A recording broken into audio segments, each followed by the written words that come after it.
अलावा नून लीग में आपको क्या चीज़ अच्छी लगती है? क्या मरियम नवाज ने बहुत काम है। कम हुई है? नहीं देखिए, कहीं कम भी हुई है, कहीं ये ना कहें कि आप सारी आहिस्ता आहिस्ता होगा। और मरियम नवाज साहिबा ने बहुत काम की है, और औरतों के लिए ख़ास तौर पे उन्होंने सच का साथ दिया। हम भी उनके साथ सच के साथ खड़े हैं। और ये कि शहबाज शरीफ भी पहले रहे, ये मरियम नवाज जब से आई हैं, इन्होंने तो बेहद काम किए और बेलौस किए हैं और दिन रात एक की है।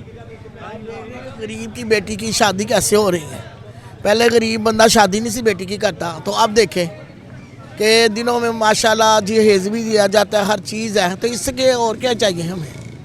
जब गरीब की बेटी अपने घर में जाएगी, कुछ बात और क्या चाहिए हमें? बहुत काम बहुत किए बहुत हैं। काम मरियम किए नवाज साहिबा ने बहुत काम किए हैं। उन्होंने बच्चियों की शादियों के लिए किया है आप ऐसा। ऐसा भी बता दें जो मरियम नवाज का आपको नहीं पसंद आया? नहीं, मुझे उनका काम सारे पसंद आए, मैं अप्रिशिएट करती हूँ उनको। मुझे ऐसा काम ही नहीं है जिसको मैं करूँ।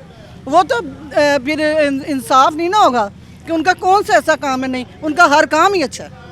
उनके काम की वजह से उनसे इम्प्रेस होके हमने नून को कोशिश की कि इसको बिल्कुल हम अपने हल्के में लेके आए।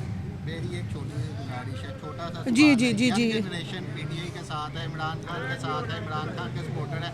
क्या आपकी फैमिली में भी कोई बच्चे इस तरह के हाँ, PTI के बिल्कुल, supporter हैं? बिल्कुल। आप उन्हें क्या कहती हैं आगे? हम उनको ये कहते हैं कि तुम लोग लाइक या वो हमारी हुकूमत में काम होते हैं।